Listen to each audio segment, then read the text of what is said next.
back here taking a look at our RD virtualization host server at this point. You'll see that on this server we have a number of different virtual machines that are currently running.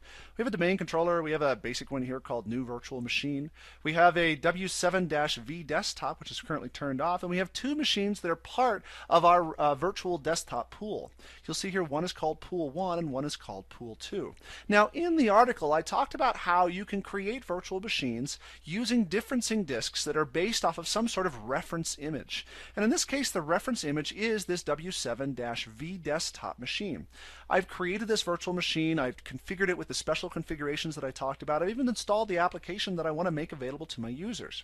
Once I've done that and I have a virtual machine that I consider to be my golden image and I'm ready to actually copy that out to create my virtual desktops, I need to make sure, first of all, that this machine is powered off.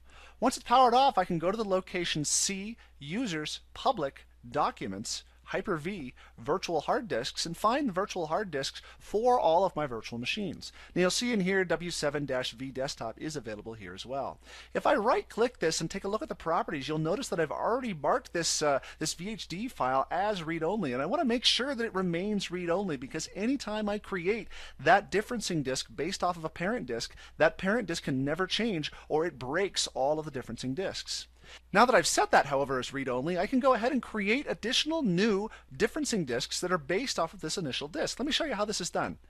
Now you don't actually do this by creating a new virtual machine. Instead, you do this by creating a new hard disk. Now it brings up the new hard disk wizard here, and once we get the new hard disk wizard up, we'll take a look at the next button here, and what we want to do is create a new disk type of type differencing here. And when we create this differencing disk, we have a couple of different things we need to do. First of all, we need to name the disk. We'll call this Pool 3, and we'll keep it in the same location as those other hard disks. And then we need to provide the location of the parent disk here. If I choose the Browse button, you'll notice that I can select that original parent disk here, W7-V desktop, as the parent disk for this new Pool 3 differencing disk. I'll click the Open button here, and then Next, and then finally Finished, and you'll see that we will create this new Pool3.VHD disk. If I click back, you'll see here's Pool3.VHD.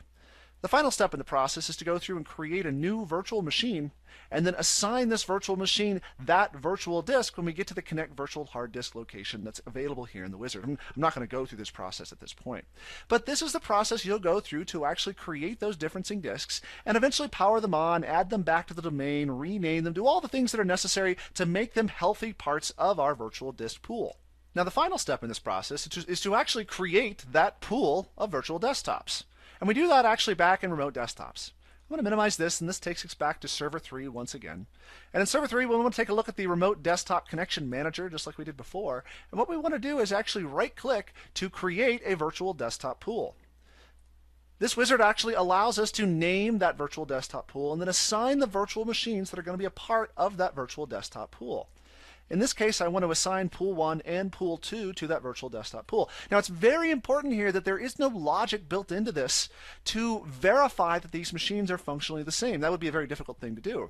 But you want to make sure that all of the machines that are in the same pool always have the same configuration, because your users, as they connect into them, are going to be randomly assigned those virtual machines from the pool when they connect.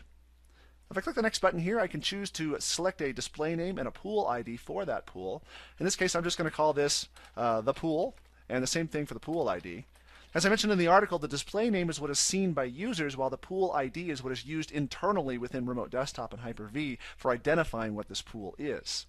If I choose the next button here, and finally Finish, that actually creates the remote desktop pool. Now this remote desktop pool, as you can see, is initially available in remote app and desktop connection, and it will also be available if we go back here to our little remote app programs location here and click remote app programs. You'll see here that we have the pool. If I click this link, and if I click the connect button and I log in with my Contoso username and password, it will actually log me into this machine. Now it takes a couple of minutes for the logon to occur. It's got to secure the connection and actually wake up the virtual machine if the virtual machine's powered off and make sure that it's available for me. And once it's gone through all these steps, I'll have a successful connection to that virtual machine. And you can see that after just a short period of time, I'm connected into pool1.contoso.com, and I'm getting a login. Here's my start bar, here's my recycle bin, just like you're used to seeing with any Windows 7 machine.